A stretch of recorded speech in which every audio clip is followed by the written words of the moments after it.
All right, I think we're live. Welcome, everybody. This is Make Bad Art and Other Tips for Becoming a Professional, Finding Your Flow, and Maximizing Your Potential. Got a lot of stuff to get through. Hopefully, have a little bit of time left over at the end for questions, but we'll see. I will try to be, we're in Superton B, by the way, in the Discord chat, in case anybody wants to be, great.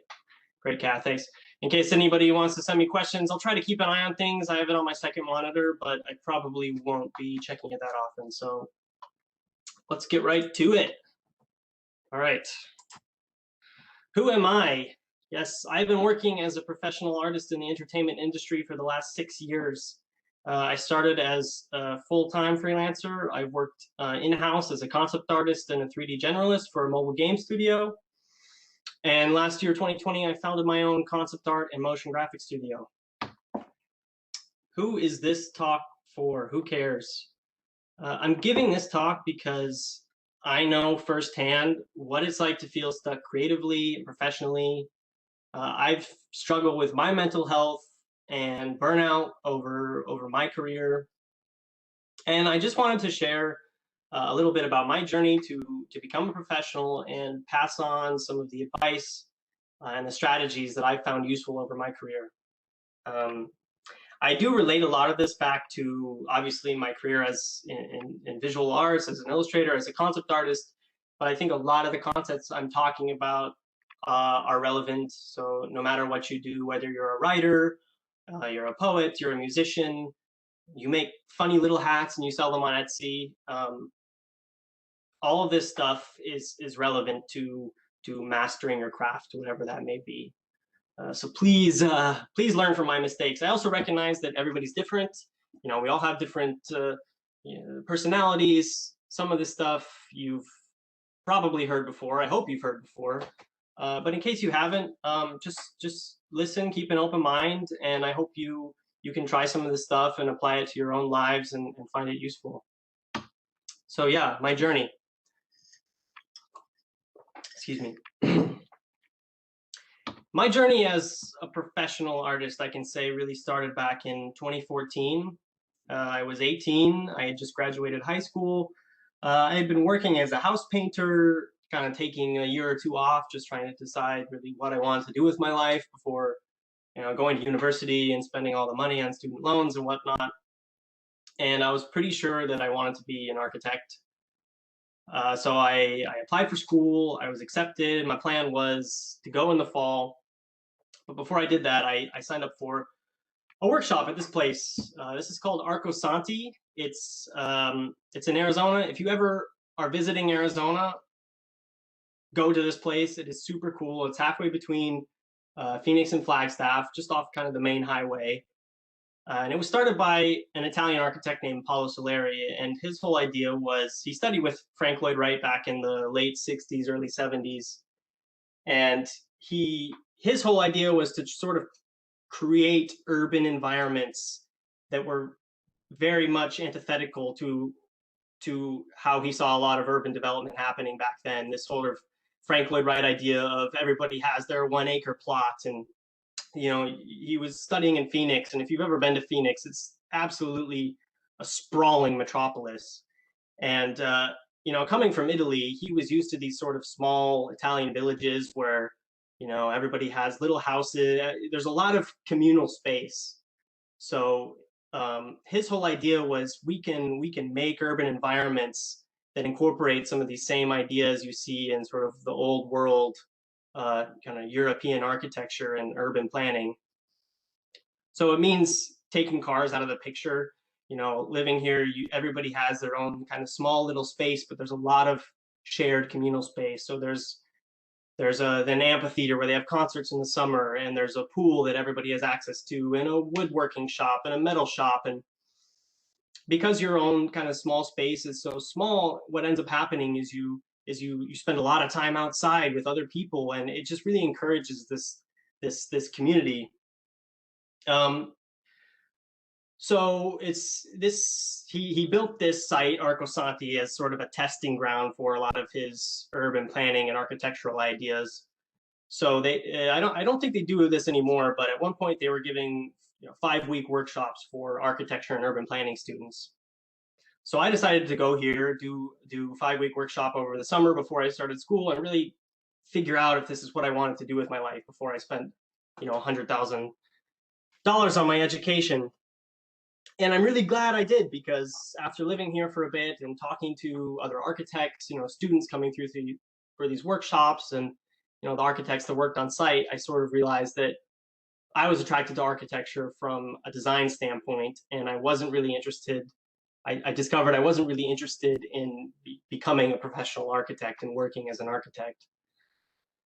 But the way this place sustained itself economically, for the most part, you did have to pay a little bit of money to do these workshops, but they have a bronze foundry and a ceramic studio, and they make these ceramic, some of them quite big ceramic wind bells and bronze wind bells and ceramic planters. And I got a job in the ceramic studio and a bit later in the bronze foundry as well, making these bells. So we cast them in these big kind of plaster silt molds, and my job then was to carve these sort of designs into them. And I absolutely loved it. I fell in love with ceramics. It was so much fun just being outside and getting my hands dirty. And also at this place, there were a lot of, more traditional kind of potters, and there was all the facilities. There was kilns and there was clay, and there was people to teach me this stuff. And yeah, I sort of decided that instead of architecture, I was going to move into ceramics and try to become a ceramicist. So that was kind of where I was heading back in, this would be 2014. And as chance would have it, I met my wife at this place, Arcosanti. She was an Italian architect, and she came for a workshop as well, and we met and fell in love and yada, yada, yada. Long story short, we decided to get married. This would be spring of 2015. And we decided to pick up everything, and I followed her back to Italy. So we moved to this tiny town called Cetona, which is in the south of Tuscany. And I decided, we were going to make a go of it. As a ceramicist, I decided I was going to start a ceramic studio. So, I spent all the money to buy a kiln and a throwing wheel and all the clay and the glazes and all this stuff. And, excuse me, mouth is getting a bit dry. Yeah, we decided to really give this a try. And now this may look like, the most romantic life in the world, like this beautiful Tuscan village, and it's Tuscany, it's this dream life, it would seem. But actually, in reality, it was probably one of the most difficult periods of my entire life. There was, of course, the challenge of starting a business. I was, 19, just turned 20 at the time, in a foreign country where I didn't speak the language, also trying to navigate the challenges that come, with being in a new relationship and living with somebody I admittedly didn't know very well. So it was really, really hard. The ceramics thing was not going well. At this point in my life, I didn't really know how to be a professional artist. I didn't take it seriously. It was sort of the kind of thing I was just doing a little bit here, a little bit there. I never had a schedule for myself. I really didn't have a clear idea of how I was going to be making money at this. And needless to say, I was not making very much money at all. So at this point, this brings us to late 2015. My wife and I discovered that we were going to be having a baby. And we needed to decide at this point if we were going to stay here, in this tiny village in Tuscany, and really commit to this, or we were going to pick up and go somewhere else. We had some really difficult, frank conversations. As I said before, this whole ceramics thing was not going very well. We weren't really making any money.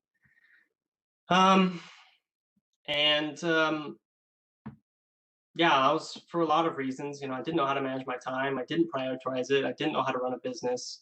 There's all these, very practical things for why it wasn't working out. But of course, when you're expecting a baby, you really start to think about, some of these more material things. maybe had it just been us, we could have kept trying at this for a couple more years, hoping it'd work out. But ultimately, we decided that we were going to pick up and move. And I also wanted to touch quickly at this point in 2015, I had started doing these kind of little watercolor illustrations and paintings. And I sort of rediscovered my love of visual arts. I've always, loved drawing and painting, and I loved art classes in high school, but it was never really something I thought seriously about as something I could make a career doing. But yeah, picking up, we decided to, my mother-in-law lived in Brussels, and we decided part of why living in this small town was so difficult was, there was only about 200 people, and most of them were octogenarians. So we didn't really have any friends our age. We didn't really have any community. There was no support systems there for us. And that, just added to all the other difficulties we're experiencing. So we decided to move to Brussels, where my wife's mother lived, just to have a bit more community. We figured it was a bigger city. There'd be some more economic opportunities for us as well. And I decided to really make a go of doing watercolor landscapes. And this was a turning point for me, because this is kind of when I can identify that I really started painting every single day. And I did. I woke up every single day, rain or shine. I had my easel in our living room. I was painting landscapes. I was going out into the city and setting up my easel on the street and doing plein air paintings. I started keeping a sketchbook. It was really actually great looking through kind of all my old folders of work and my old sketchbooks that I've kept around, and just seeing how much work I was doing. And needless to say, I really saw myself improving. I was improving by leaps and bounds. Like, I was starting to sell a few paintings, albeit it was mostly to family members who I think took pity on me. And but all the same, that little bit of professional recognition was, a good confidence boost for me.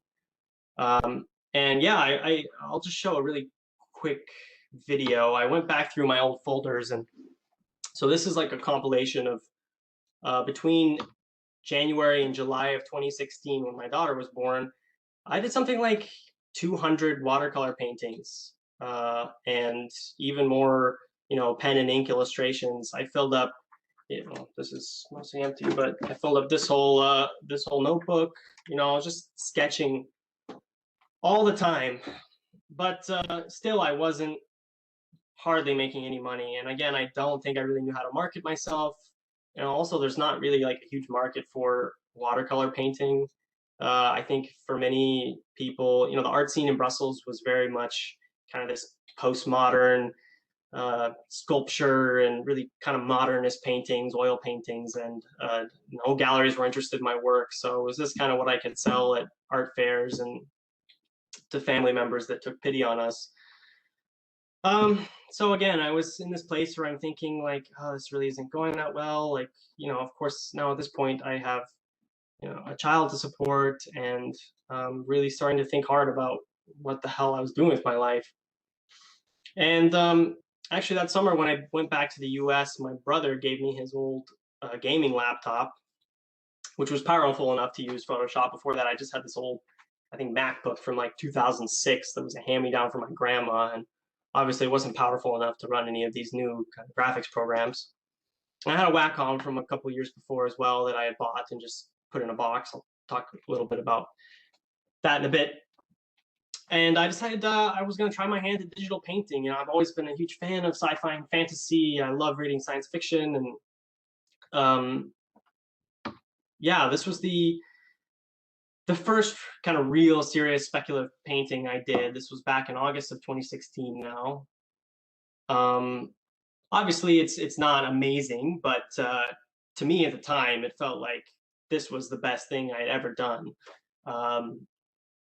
All that legwork, painting landscapes and keeping my sketchbook the year before, was a great technical foundation upon which I could start building some of my digital painting skills.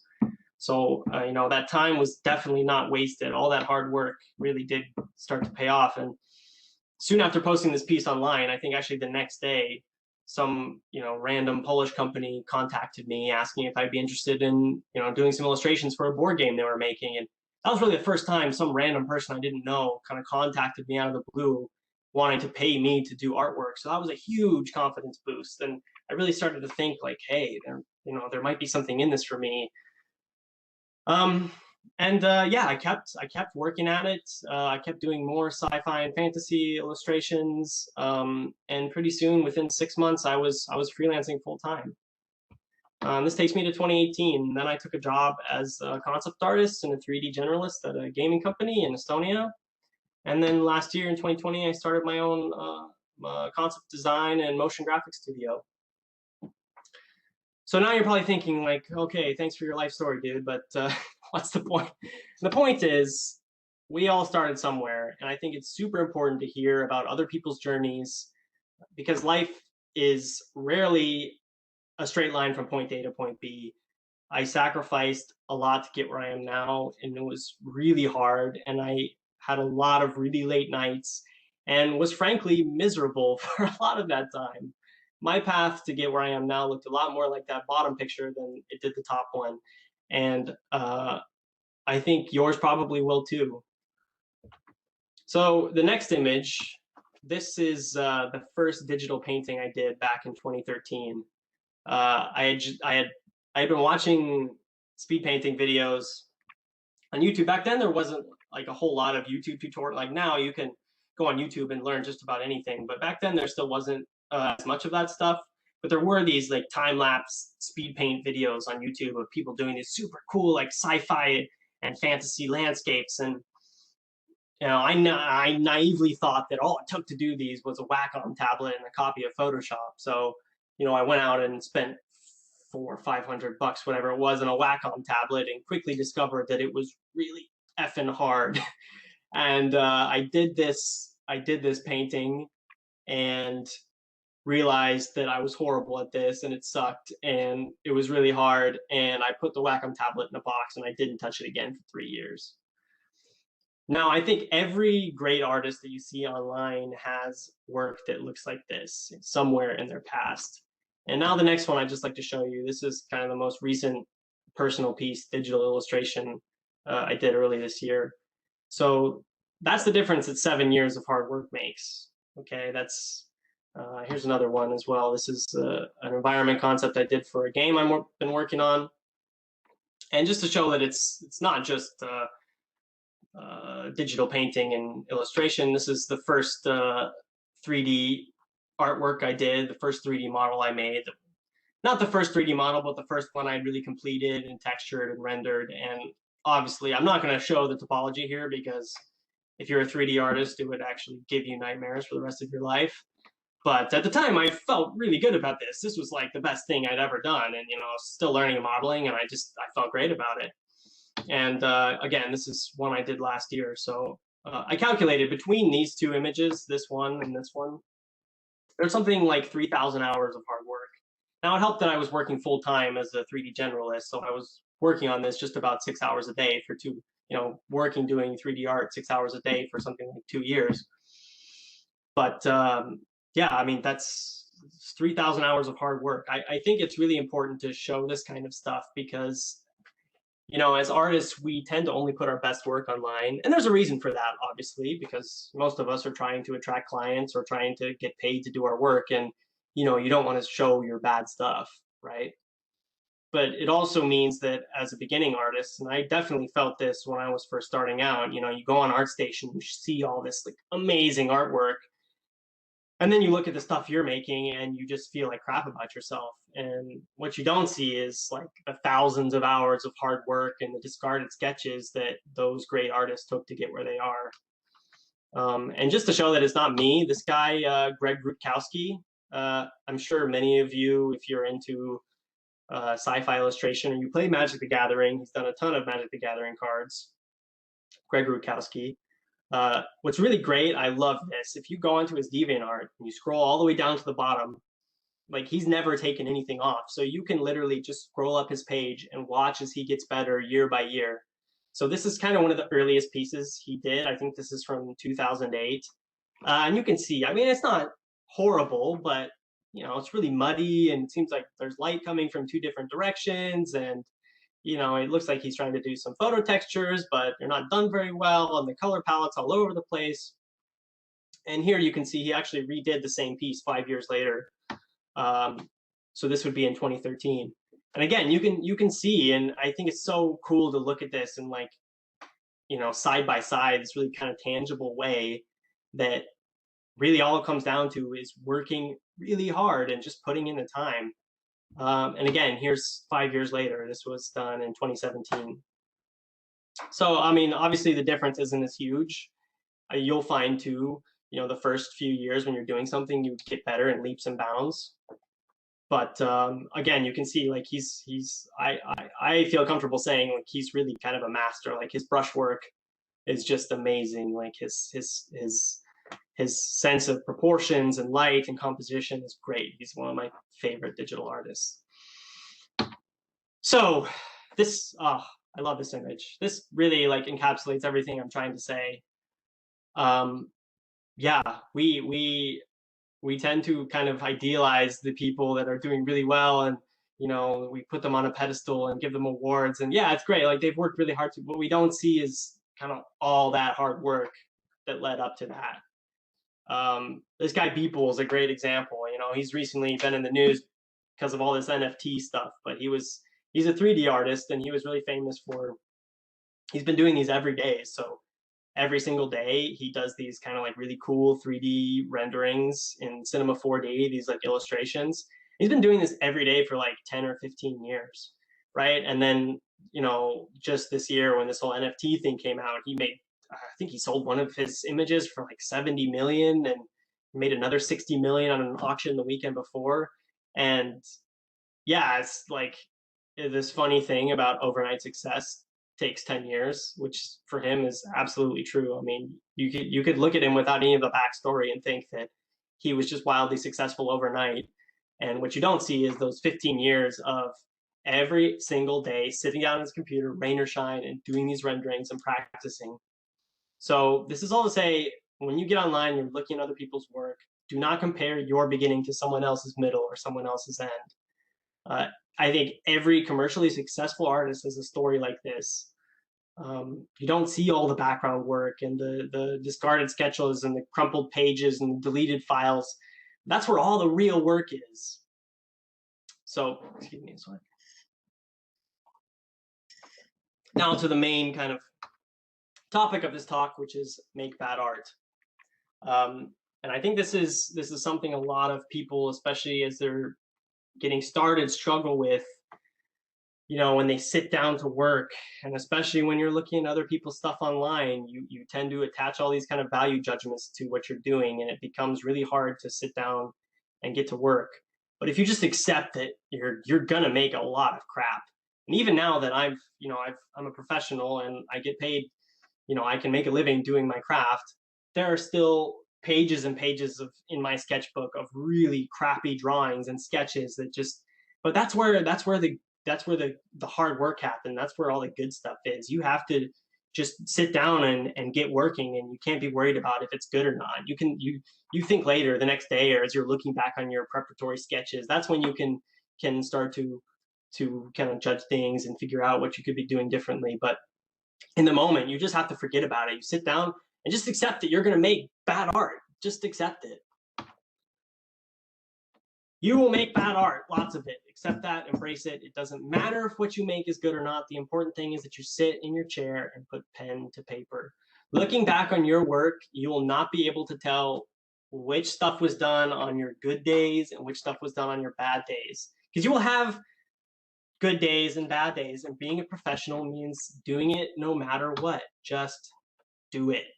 This is universal. Doesn't matter if you're a painter, a musician, whatever. You just have to sit down and get to work. And I love this quote: inspiration follows motivation. It's not the other way around. You can't sit around and wait till you feel like doing this. And I think this is hard for artists, especially because a lot of us got started doing this kind of on the side as a hobby, as a fun thing. Plumbers don't have this problem. Most people aren't like in high school fixing people's sinks in their free time, right? So when it comes to actually doing this professionally, there's none of this, oh, do I feel like it? Do I need it? No, of course, you go to work as a plumber and you fix people's pipes and you don't think about it. And it's the same when you want to professionalize your craft. You just have to sit down and do it. In researching this talk, I watched a really great video on YouTube. It was called Don't Get It Right, Get It Written. And this was like something like a dozen different screenwriters talking about the exact same thing. You can't be worried about making the next great masterpiece. What's important is you just sit down and you start writing. It doesn't matter what it is, just sit down and get started. That's the hardest part, and once you get started, it begins to flow. And you got to put your work boots on, you grab your pickaxe, you lower yourself into the mine, and you start prospecting. And you're going to go through a lot of, dead rock before you find those gold nuggets. And maybe it's only the next day when you're sifting through the piles of rocks that you've mined, you find those little gems. But you gotta just get down and do it. Amateurs look for inspiration. The rest of us just get up and go to work. Yes, Chuck Close, great quote. This encapsulates everything I'm trying to say. So I'll talk a little bit now about some really great strategies I found to kind of make this a bit easier for yourself.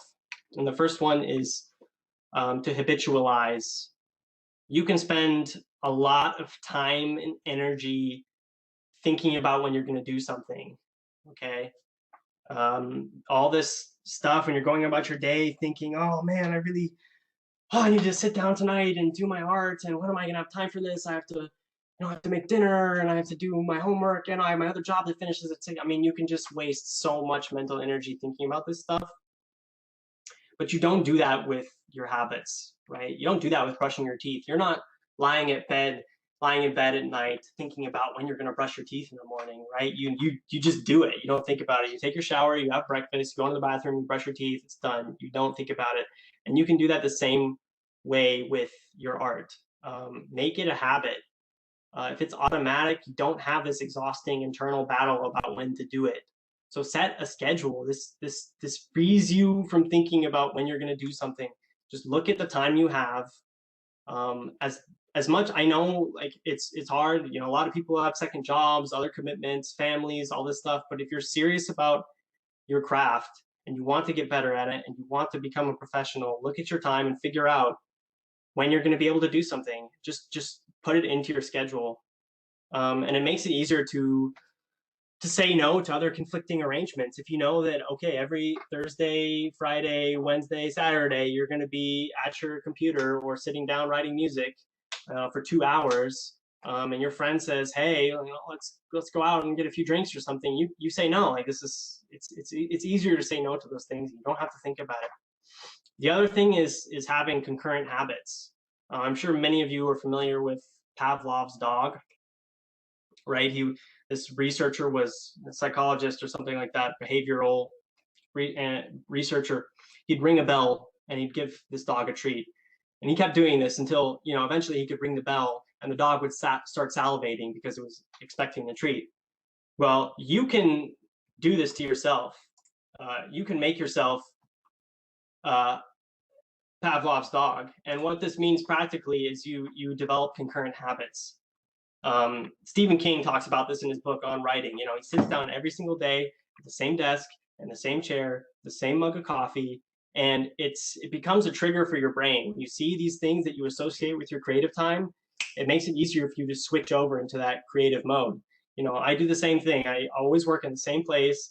I have the same pen, I have the same notebook, I drink the same cup of coffee from the same mug, and it just helps you get into the flow. You can put the same music on, whatever it is, just have those other things that help trick your brain into realizing that it's time to get serious and get creative. Because doing things 1 hour every single day or 30 minutes every single day is way better than doing it, 8 hours twice a month, right? You're just going to get so much more out of it, even if on paper you might be spending the same amount of time. Okay. Don't multitask. You might think you're a good multitasker, but let me tell you, you're not. the majority of people cannot actually multitask. We are just switching between tasks rapidly. And the problem with that is, excuse me, each time you switch between one monitor, working on your art, to looking at ArtStation, each time you switch between those two things, you're losing a little bit of focus, and it takes your brain a little bit to make that switch over. Now, as far as I know, the only way you can really be doing this is if one of the tasks you're doing is completely mindless. Like for some people, maybe it's driving the car or you're whittling or something you can do without actually having to be consciously focusing on it. Then in some cases, it's possible to multitask. When it's, having two different things on two monitors, or having a movie on one monitor and your art on the other, from what I've read, tasks can take up to 40% longer when you're multitasking than were you to just focus and get one done at a time. So that means put your phone on silent when you're doing your creative stuff, or better yet, put it in another room, because it's so easy to, open up your phone to skip a song on Spotify or check the time, and all of a sudden you see you have a text message, then you see you have the little red dot on your email on Facebook, so you open it up and you check, and then you see other thing, and pretty soon you spent 40 minutes on your phone and all of your planned creative time is gone. So put your phone away, close your other browsers, get focused. And if you're having a hard time doing this, there are programs you can put on your computer that between certain hours, it locks you out of your other programs. So video games or Netflix, you can get through them, but you have to type this really long page of text perfectly before it lets you. So you really, you really have to want to switch over from your task to be able to do it. So there you go. Procrastinate. Now, what I mean by this is you need to procrastinate the right things. Do your reactive work second. This is something I got from a book called, what's it called? Shoot. It's in the sources at the end. I'll get back to that. Planning your, excuse me. Reactive work second, right? This means put those emails off later. I know it's really easy to sit down to work and, just bang out a couple emails and you feel really good because you've gotten things off your to-do list. But actually, in all likelihood, those emails can wait a couple hours or even a couple days. And what you're doing is you're wasting that precious mental energy on easy tasks. When it comes time to actually do the hard stuff, the creative stuff, you're already drained and you've lost some of your attention, you've lost some of that sharpness. And this also comes back to just knowing yourself and knowing when you're productive. For me, my peak creative energy is between 9:30 and 1 p.m. So that's the time I have blocked off to do all my hard creative work. And of course, sometimes I do end up doing in the afternoon, but I find after lunch, I'm super tired. I almost always need to take a nap. So I don't fight it. I just go and I take a 30-minute nap. And then I wake up at 2:33, I answer whatever emails or pay whatever bills I have to do for an hour. And then oftentimes I'm feeling a bit sharper after that. So then if I have more creative work to do, I get back to it. But this comes down to just kind of knowing yourself and knowing how your energy flows and ebbs, and just putting off the stuff that can wait until later. The next thing is take breaks. You'll find that a lot of creative professionals like to go on long walks. And, this comes down to not just, breaks on a day-to-day basis, but, in a more global sense. You have to give yourself a break. From what I've read, people are only capable of uninterrupted, intensive focus for a maximum of about 90 minutes before you need a break. And for me, it's even a bit less. After say an hour, I already start to feel my mind starting to wander, and I start getting distracted by other things and by my phone and this stuff. So if I can, and sometimes it's hard, I have to remind myself, but if I can just say, all right, now I need to take a break, go outside, take a quick 10-minute walk, then I come back and I feel really refreshed. We used to have a dog, and he was an old dog, so we had to go out and pee every single hour. And that was actually great for me because I was working from home. I could just do my work for an hour, and then my dog had to go pee, so I'd take him out, and that was the break. And then I'd come back and I was feeling really refreshed, and I could get back to my creative work. Often on these walks as well, or whatever break you're doing, if you've reached kind of a roadblock in your work, something you're having a hard time figure out, whether you're a writer, you're struggling with a passage or some kind of plot element, or you're an artist and you're really struggling to draw something or figure out how to portray something. I've found 9 times out of 10 taking these walks as I'm thinking about this problem, just getting away from it for a little bit and doing something else, I almost always think of a good solution. And the other, apart from the day-to-day thing, but on a more global sense, you need to have a good balance in your life. You can't kill yourself doing art for 10, 12 hours a day. You can do that for a bit, but you will get burned out and you will feel drained and depressed. And I've done that and it sucks. So don't do it.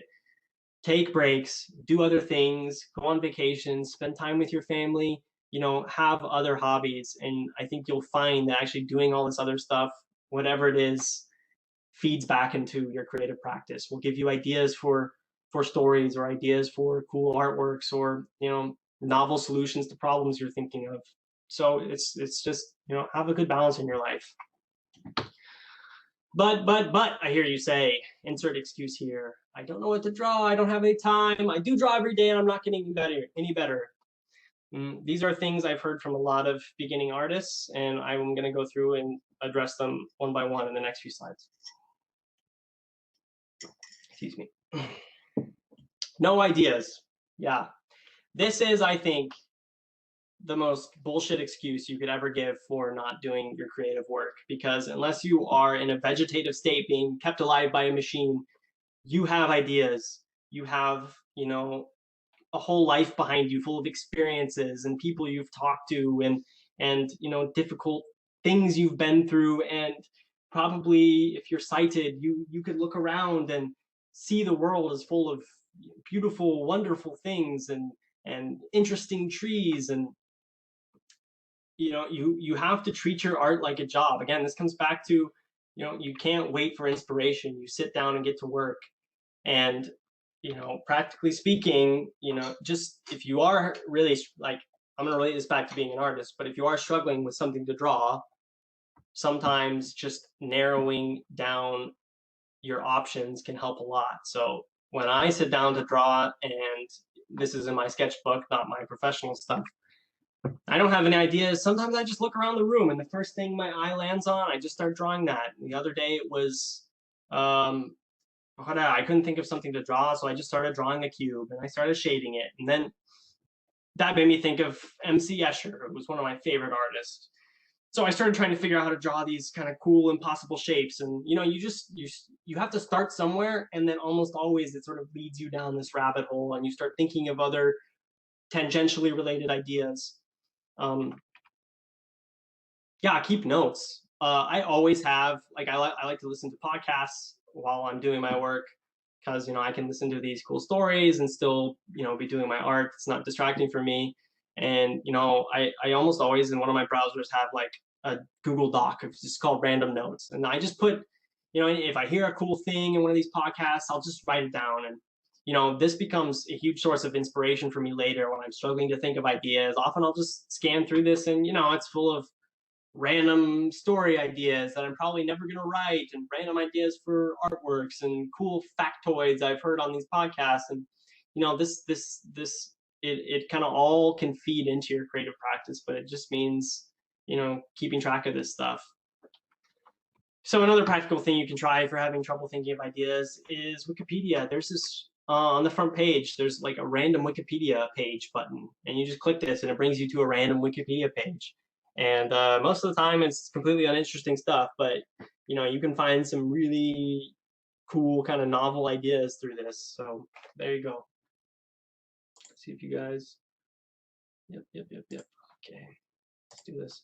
No time. Yeah, I completely understand this, because when I first started freelancing, I was working part-time as a waiter in a restaurant, and I had a newborn at home, and it was really tough. But I was really serious about wanting to do this as a career, and it meant fitting in 30 minutes here, an hour there, coming home at midnight from my restaurant job and still working for an hour or two. And yeah, it really sucked. It was really exhausting. And to be honest, I still at that time didn't really know how to manage my time that effectively. I was still multitasking, and I was not really, you know, I I should have just prioritized spending an hour or two in the morning or at a time when I had more energy.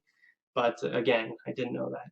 So if you feel like you have no time to do your art, I would ask you one question, and that is, do you play video games or Netflix? And if the answer to either of those is yes, then you definitely have time for your art. It just comes down to prioritizing that over other things. And I know that's hard. Like, we have friends, we have family, there's other things you want to do, social engagements. But if you're really serious about, making a living at your craft, you have to prioritize it. You have to make time. And again, this also comes back to, if you do only have an hour a day, you have to use that time efficiently. So this comes back to not multitasking, right? Just make sure when you sit down that you can get right into it, and get to work. Let's see. Yeah, prioritize your art. Learn to say no. Yeah, this is huge. Especially if you're young or you're in university or something. You're probably going to be invited to do lots of really fun stuff, and go out on Friday nights drinking, and on the weekends do parties and all this stuff. But you have to learn to say no. Prioritize your art. Put it before other things. Of course, still have a good balance in your life, but you need to make time for it. Maximize your time. Yeah, if you have a second job as well, make sure that it allows time for your art. I know that's hard for some people. It's not always possible, but if you're in a position, try to find a part-time job that allows you time to do your art, because otherwise you're just gonna kill yourself and get burned out trying to burning the candle at both ends. So not improving. Yeah, this I understand. I felt this way sometimes as well. The first thing I'd say is it's probably not true. Go back through your old artwork, look at stuff you did 6 months before, 5 months before, and be honest with yourself. Look at how you've improved. Give yourself permission to feel good about where you are. If you, if you, yeah, if you still feel like you're not improving, it's probably because you're not practicing. I can't tell you how many young artists I've talked to that feel like they're not getting better. When I ask how much time they spend, a day or a week working on their art, I get a blank stare. It's like, I'm like, yeah, there you go. Like, if you're not getting better, you can't just, sit around and complain about it. You gotta work hard. It's hard work.